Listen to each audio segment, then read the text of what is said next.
So guess what I did today? I installed Ableton Live. So when I bought my MIDI keyboard, this one here, this Arturia keyboard, it came with a license for Ableton Live. Let me show you right here. So it came with this documentation here, and then it says that, you know, I could get a copy of Ableton Live. So that was actually cool because I didn't own Ableton Live at that time. So I have a copy, so I reinstalled it, and then I started making beats, and I actually made 2 beats that I'm gonna play for you later on in this video. And since my last video, like my last post that I posted, I spoke about, you know, just keeping it real about using 2 DAWs, because for me primarily my main DAW, which is my main, is FL Studio. Here I am speaking about this like it's video game characters for fighting games. Yeah, my main is FL Studio, and then my secondary is Logic Pro, although I've been leaning more to Logic Pro for this past year. But to be honest, my main, if you look here on my channel, most of my videos are about FL Studio. That's the software that I have more knowledge on, other than, you know, other softwares that I've tried before. But I was thinking about it because in the comments of that video, a lot of people were telling me that they use more than 2 DAWs. So I started thinking about it. I'm like, hey, should I also, you know, look into a 3rd DAW, something that I can add to the 2 that I already own? And the closest DAW that I was thinking about, which is a pretty good software, is Ableton Live, because honestly Ableton Live for me, it has a good reputation of being they say the best at house music, because a lot of the industry producers that use Ableton Live make house music. I know there's other genres that also people make using Ableton, but house music is mostly popular when it comes to Ableton. So that's why I was super interested in it, and I thought about it. I'm like, yo, this has to be the software that, you know, I might want to get into and look into if I'm looking for a 3rd, because I have FL Studio, I have Logic, and Ableton Live. Oh my god, the first thing that was a disappointment to me was looking at the price. So let's take a look at the prices of these things, right? Because all of these things come with a cost. So right now I'm using Ableton Live Lite, which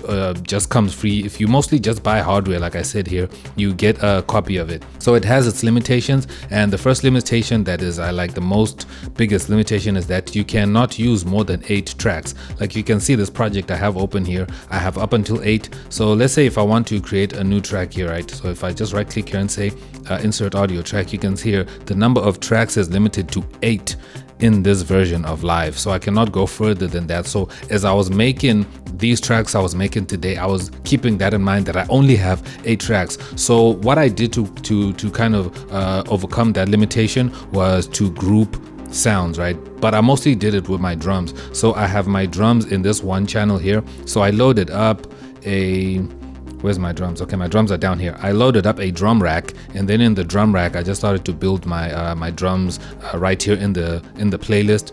Well, not in the playlist, in the piano roll. Excuse me, in the piano roll. That's where I started to create my it's the FL Studio kicking in. Just ignore FL Studio for now. I'm too used to speaking in those terms. So in the piano roll, that's where I created the drums, so that I create them everywhere. But normally when I produce, I have a single track for every sound that I have, so that I can deal with them separately. But for this one, I just had to, you know, put everything in here so that I can just compromise in that way. So all my drums are in one place, and then all the other instruments like my bass and my pianos are totally in a different place. So this is the first beat that I made. Let me just play it back from let's say around here.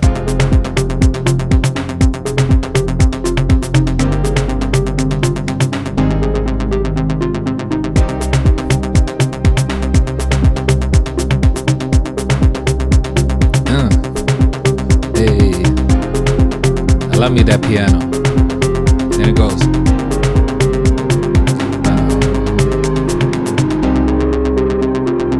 So that's kind of a break part that I added here. It's sounding super great.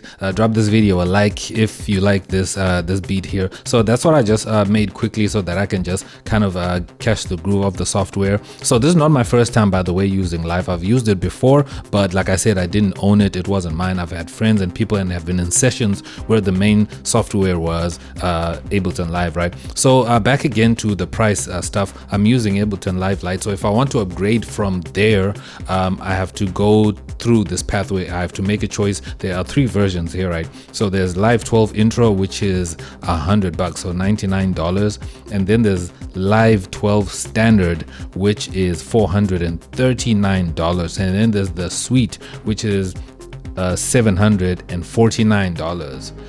Dude, so I am in South Africa and we use Rand. So let me see how much 749 Rand is. That's 12,900. That's like 13,000 for the software. That is crazy. That is crazy, bro. That is a lot of money. That is more than what I've spent on both my DAWs, both my softwares that I have, Logic Pro and Ableton. Logic Pro and FL Studio. So if we go on Logic Pro, the one the what I have right now is $199 right now, as you can see right there. If I want to install it on my machine, that's what I also paid myself. And then FL Studio, if I go to the image line shop right here, you can see that they have multiple versions as well. The first one being 899 Rand, the next one being basically 2,000 Rand, this one 4,000. And if you want the all plugins edition, which is the one I own myself, it is 5,000 Rand. And if I convert that to dollars, that basically amounts to $290 as compared to Live, which costs that amount. And even just the standard is 439. That is a lot. That's like almost double what these other softwares are offering. So that's something you got to think about now. But like, you know, is the price really worth it? And for me, the price is worth it. The software does a lot. Like, it is really cool. And there's one feature that I think Live really excels at, and why a lot of people gravitate to it and buy it, especially performing DJs and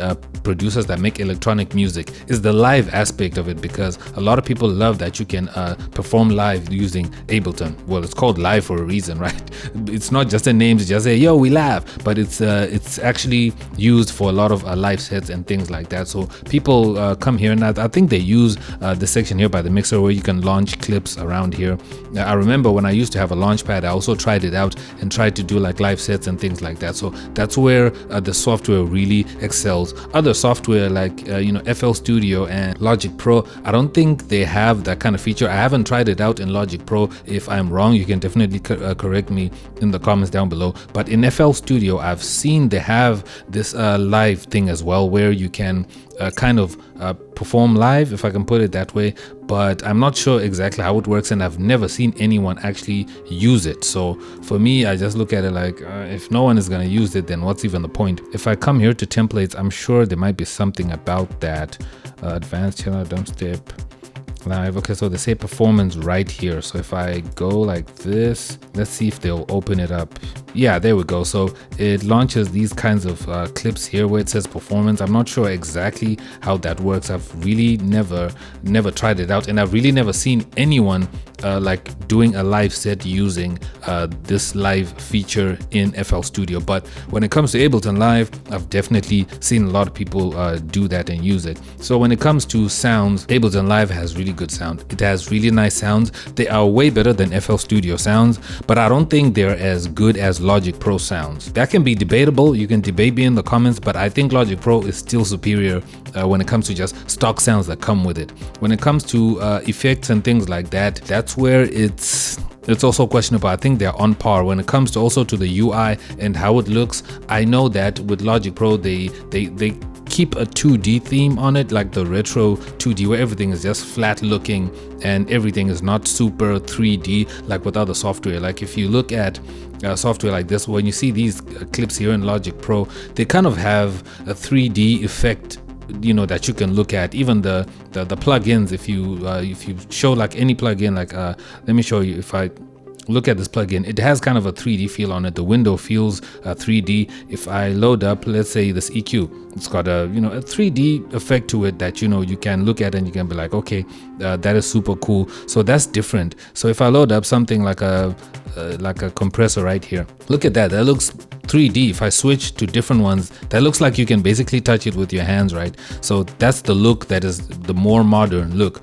But when it comes to live, everything is just flat. It's got that retro thing. I mean, if people like it that way and that's their preference, that's totally fine. And for me, I like it because it is a kind of a different flavor as opposed to the style of how everything looks in other software. So that's really great for me, especially if you're adding this DAW and mixing it with other other softwares as well. It's a nice refreshing look, and it's also very colorful. I mean, there's a lot of colors right here on the screen, and I didn't even do anything to the colors. I didn't change colors or do anything like that. It just looks mad colorful.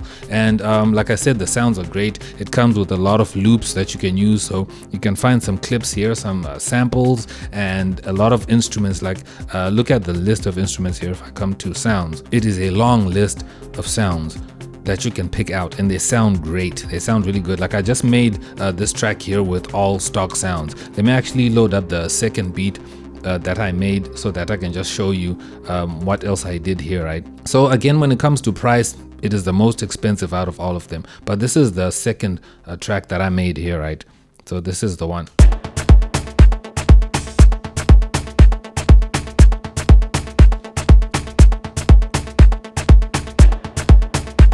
So this is basically the drums with just one sound, and again, I'm working with that limitation of 8 tracks. Just a little melody right there.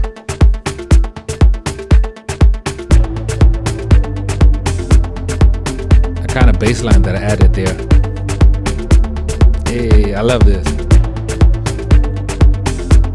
And now we can move to the chords.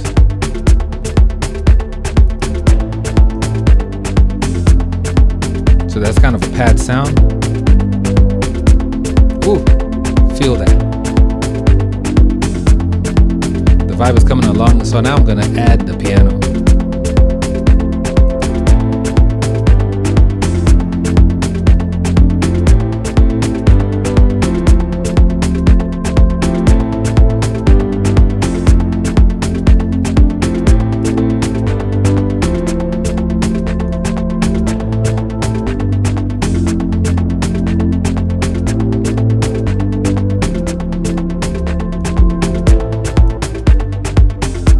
So that's the track. It sounds really good. You let me know down below which one you like. Do you like the second one, or do you like the first one that I played before in the video? But overall, in conclusion, Live for me would be a nice addition to be my third software that I use, because it is a phenomenal software. I'm not gonna lie, it is really great.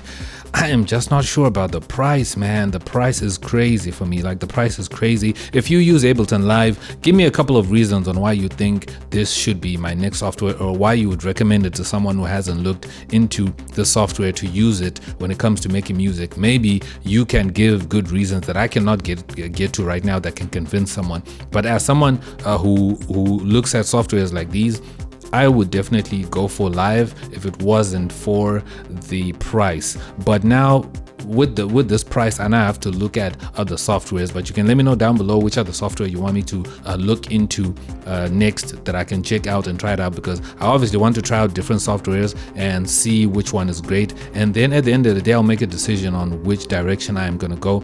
But anyways, if you found this video interesting, helpful in any way, I would really appreciate it if you like the video, and also subscribe to the channel, and I'll see you in my next video. I'm X and I'm out. Peace.